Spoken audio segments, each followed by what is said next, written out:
Hi everyone, today is a day of penstemons. It is finally warm enough for me to cut back our penstemons, and I've got a couple to plant as well, and then we're going to divide some and move them to another area of the garden because I love them and I want more of them, and I thought I'd bring you along. If you're new to my channel, my name's Annette and this is Cottoverdi, and my husband Richard and I garden here in South Buckinghamshire, which is equivalent to his own 8B 9A slash 9A. It gets down to about -5, occasionally -7, but really not very often. And I do think, our last average frost date is something like the 21st of April. It's sort of the third week of April, but I've looked at the weather forecast and it just doesn't look like it's going to get particularly cold. I'm not going to risk planting out the seriously tender stuff, but I do think that it's quite safe for me now to cut back the penstemons without it doing them any harm at all. And I can see at the bottom that there's lots of new growth, so I really want to tackle it now before it gets too long and messy. Now, penstemons flower from July right the way through to October, sometimes November, very occasionally December, so I don't cut them back at that time of year, and I don't cut them back when it's really cold because I like to protect them. They are hardy annuals, but I like to leave all the foliage on until sort of this time of year when we can see all the little new shoots, and then I cut them back. And then what you can also do as the months go on, sort of late May, sort of the Chelsea chop time, you could cut back half of the new shoots and delay the flowering to the rest of them. Now, I sometimes do this and I sometimes don't, and if I do it this year I'll take you along with me and show you what I'm doing. But for now, we're going to cut all of those back. I'm also going to plant some gorgeous penstemons down by this brick arch down here where I'm standing, and then we're going to go out to the front garden and we're going to divide some really big clumps that I've got out there and take some of those precious penstemons and bring them into the back garden here where I want that colour. Now, I've got loads of different varieties and I'm going to go through all of them with you today. If I've got any video footage or photographs, I'll put them up on the screen so you can see what they look like when they're in flower, because obviously in April, early April, none of these are in flower at the moment, but I will put pictures up on the screen and the names so you can take a look, see what they look like in my garden. If they're new to me this year, because I have got a few new varieties, I'll just put pictures up that I can find so you can see what I'm hoping to have in my garden. Anyway, let's get cracking. We're starting off today down by this brick arch. This was here when we bought the property. You can see there's like a little wall attaching it here, and I think there may have been one here on this side for a little bit of time, but it's fallen down. And what we're doing at the moment is we're prepping this bed behind us. So, well, when I say we, I mean Richard. We're basically clearing it and weeding it, and there's going to be a bed along this side too, and then we'll be able to walk through the arch in between. But this tiny little bed here, you can see that I've got some very dead wallflowers, so we're going to be pulling those out. I also managed to kill a caryopteris that I planted there. When I say I killed it, the weather did. I didn't water it and the sun got to it, so that one didn't survive. But what I'm going to do today is plant some gorgeous penstemons in this spot because I think they will survive. They'll love the full sun. It's really well drained. It doesn't have an irrigation system at the moment, so I am going to have to stay on top of the watering because we haven't had rain for weeks and there doesn't seem to be any rain in the foreseeable future. There's a 30% chance of it raining today, but I don't feel like it's going to rain. If it does rain, it's not going to rain enough to water the garden. It's a little bit of a worry how little water we're getting at the moment, but I am still going to have to plant things and just stay on top of the watering. So the first thing I'm doing is I'm going to rip out these very dead wallflowers. These are perennial wallflowers, but they just, for some reason, they have not survived. Whereas these primroses are doing really well. I don't actually love this really bright yellow colour, but I'm putting up with it at the moment. I'll find something better in future years. These were sun-kissed amethyst, and this one's struggling along, but I'm not going to keep it because it's not doing particularly well. It's pretty dead, and I've got some other wallflowers, and this is the spot that I want to plant the new penstemons. Down here by the brick arch, we've got a rose called Aloha, which is this gorgeous pink climbing rose. And I chose it because I love the name. I love the colour and the rose too, but it just reminds me of the holiday we had in Hawaii, which was such a dream holiday and a real treat.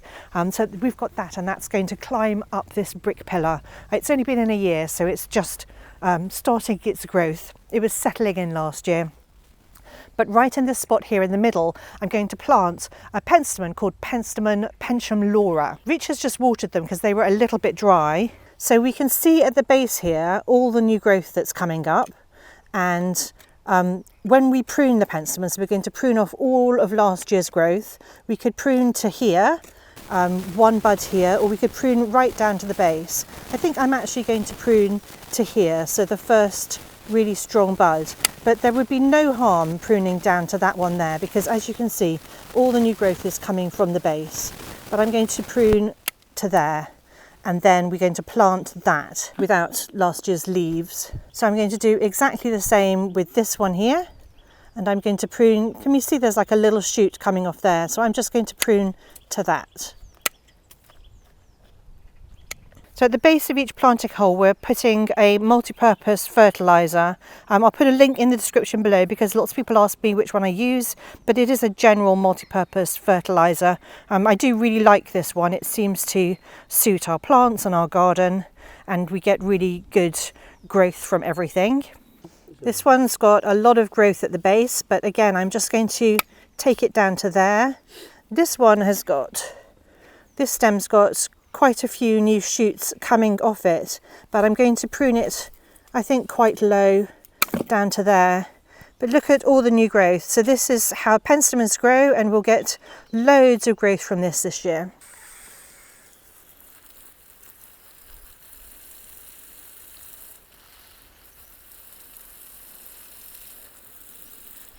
So over here around this gorgeous rose called Souvenir, we planted, a few weeks ago, maybe a month ago, we planted a penstemon called Snowstorm. Snowstorm will flower sometimes right through till Christmas, and it's a gorgeous white, and it's going to grow to 70 centimetres tall, 40 wide, and I've got a grouping of 3, and I'm just going to cut these back in exactly the same way.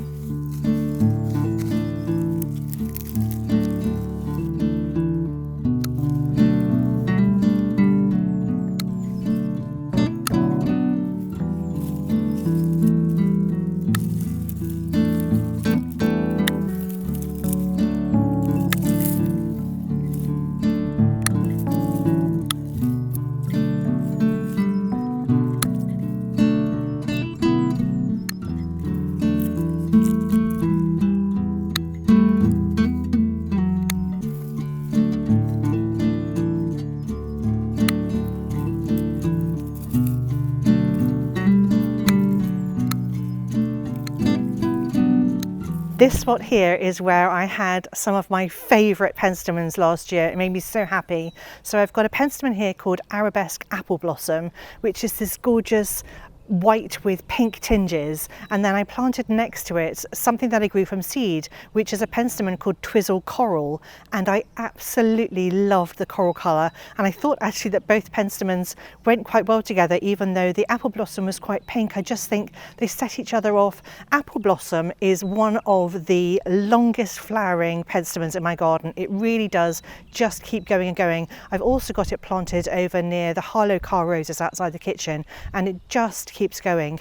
Anyway, I'm going to cut these both back, and I'm going to show you how the Twizzle Coral is faring. I think I had 3 or 4 plants here that I popped in last year, so I grew them from seed last year. I'll put the dates up on the screen so you can see when I sowed them and when they germinated and stuff like that, but I planted them out and they did really, really well, but I think that 1 or 2 may have died. They didn't fare particularly well, so I'm going to have a look and see what's coming up in that spot. This is the Arabesque Apple Blossom. It's different to Penstemon Apple Blossom. This is Arabesque Apple Blossom.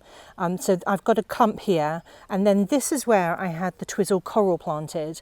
I think I had 3 in this spot and 1 over there by the Senecio. So I've definitely got 1 Twizzle Coral that has come back really strongly, and I'm just going to take the dead stems off right to the base because I've got more than enough new foliage here.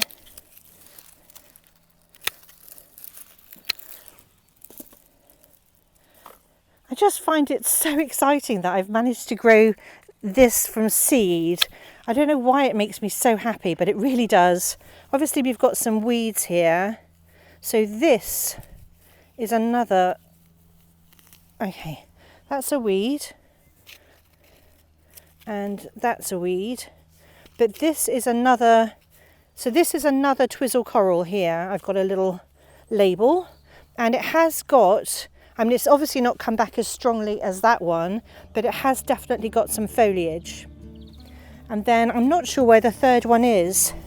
That is a weed. So I think I've definitely lost one. Yeah, so I've only got two. So it's lucky I'm growing a few more. So I'm going to cut this back now as well.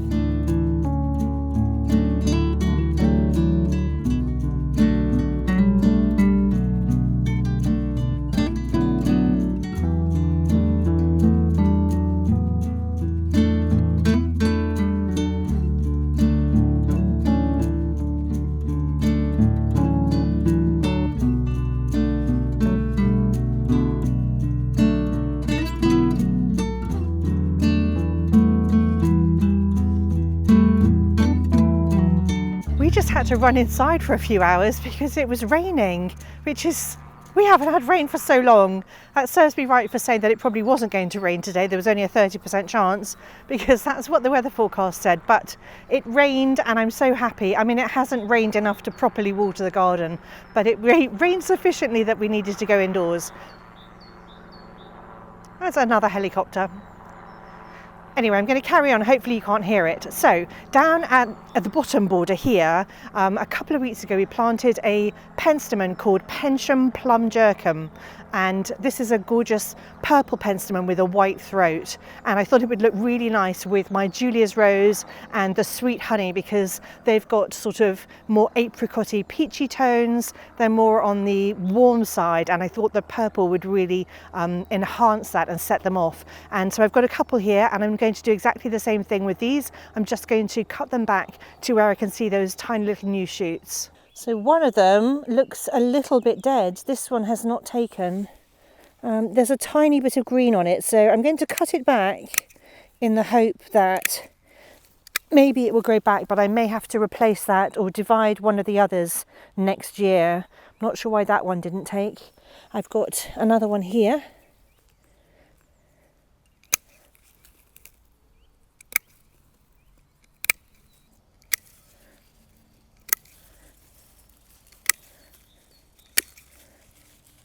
So this is a penstemon called Heavenly Blue that we planted last year, and it's doing really well, but it's kind of lying on the ground.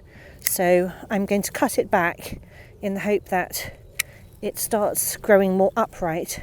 Penstemon Heavenly Blue will grow to 60 by 60 centimetres, and it's a gorgeous lilac-y pinky purple colour. Over here we've got a penstemon called Apple Blossom. This one grows to 50 by 60 centimetres, and it's a lovely pink with a white throat, so it's much more pink than the arabesque Apple Blossom, which is more heavily white. So this is the grass border here, and these penstemon are quite old. I've had them for quite a long time, and these are already shooting or sprouting. Let's get rid of the weeds. They're already shooting up the stems. So with the really thick stems, I try to cut them, the old ones, the dead ones, I cut them down as far as I can. And then with these are new shoots this year, so I'm just going to leave those.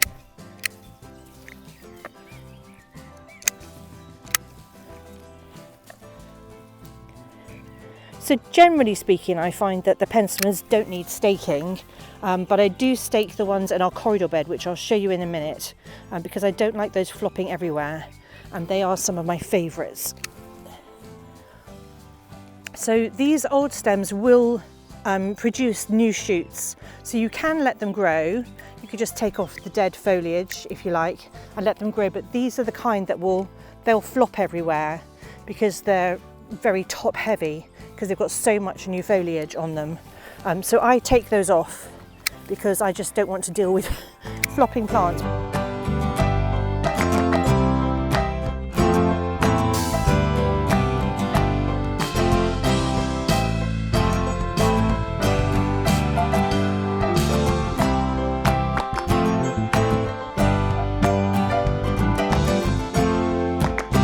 So in this spot here, we transplanted or moved some penstemons back from the edge a few weeks ago, and you can see that we didn't look after them properly and didn't water them sufficiently, and now it looks like they're dying. So I may have been unsuccessful, and it's just a word of warning to anybody who wants to do that, to make sure that you keep them well watered, otherwise they'll look like this. Now these two penstemons here, I've got a big one here and another one over here. These are Stapleford Gem. They are sometimes in nurseries, garden centres, labelled as sour grapes. But they aren't sour grapes. These are Stapleford Gem. Sour grapes is a different colour. Stapleford Gem is this sort of pinky blue with a metallic sheen, and it's my absolute favourite. I love Stapleford Gem. So I'm going to tackle these and cut them back. You can see what happens if you leave them. They kind of splay all over the place, and I don't like that. I want them to be much more upright with these gorgeous spires of flowers. So that's why I cut mine back.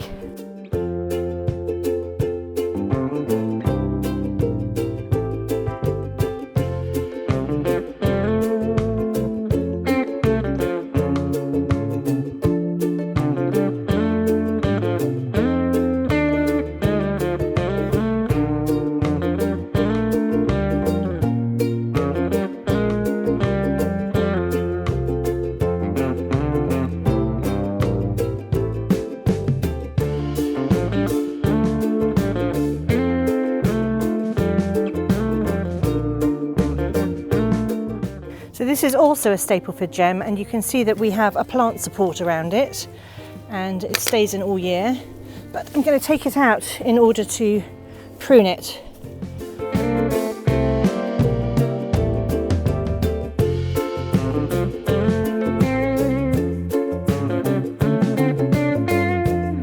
So here in the corridor bed we've got two more of the Stapleford Gems. So I've got one here and one over there, and they're kind of equal and opposite to the ones that I just did over in that border over there. So I do try to keep things similar so there's continuity, but these also need chopping back, but I'm going to get Richard to get in there and do those.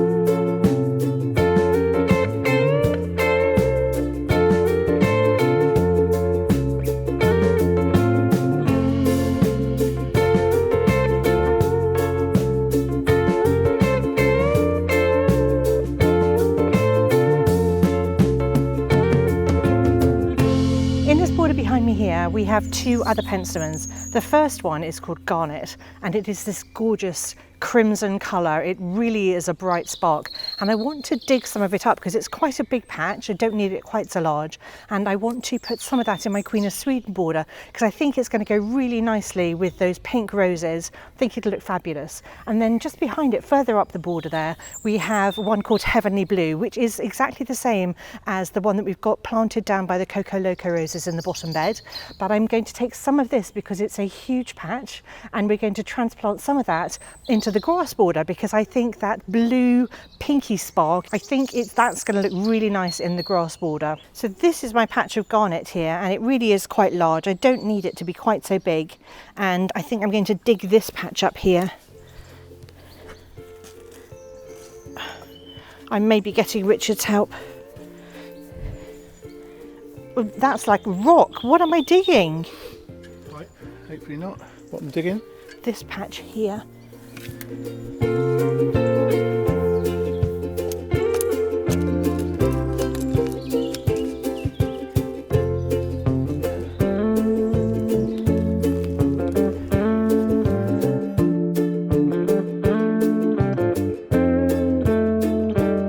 So the reason these look quite short is because I cut them back a few weeks ago because they were just taken over. In fact, I can see one branch that I didn't cut back here. So we're going to take a little bunch of this to put in the grass border.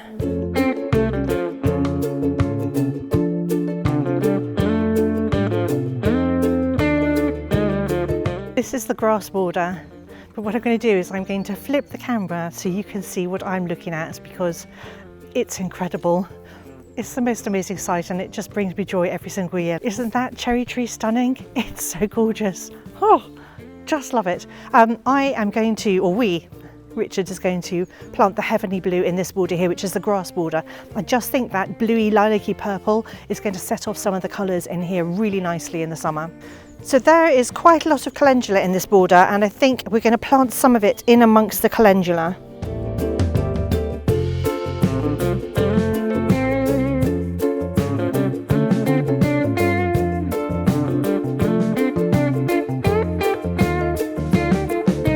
This is the Queen of Sweden border behind me. We've got 6 Queen of Sweden roses. They're gorgeous, beautiful, soft pink, very upright, really pretty, strong stems, fantastic rose. I absolutely love them. You could make a hedge out of Queen of Sweden.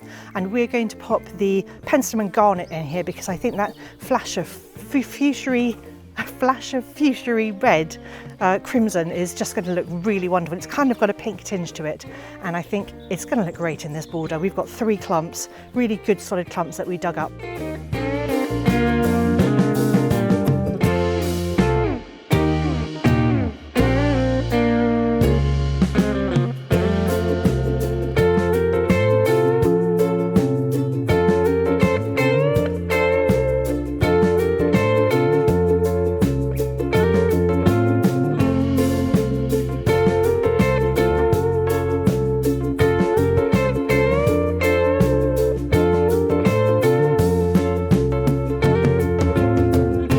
So despite the rain, which honestly is such a blessing at this stage, I can't believe how little rain we've had in April, in fact in March as well. So any tiny bit of rain has been a godsend and I'm very grateful, although it did interrupt our work today. But we've finished, we've gone around all the penstemons, I've trimmed them back, I've planted some new ones and I've moved some, and I can't wait for the bursts of colour that we're going to get in the summer. There really are some of my favourites in amongst these today, and I hope I've been able to show you that.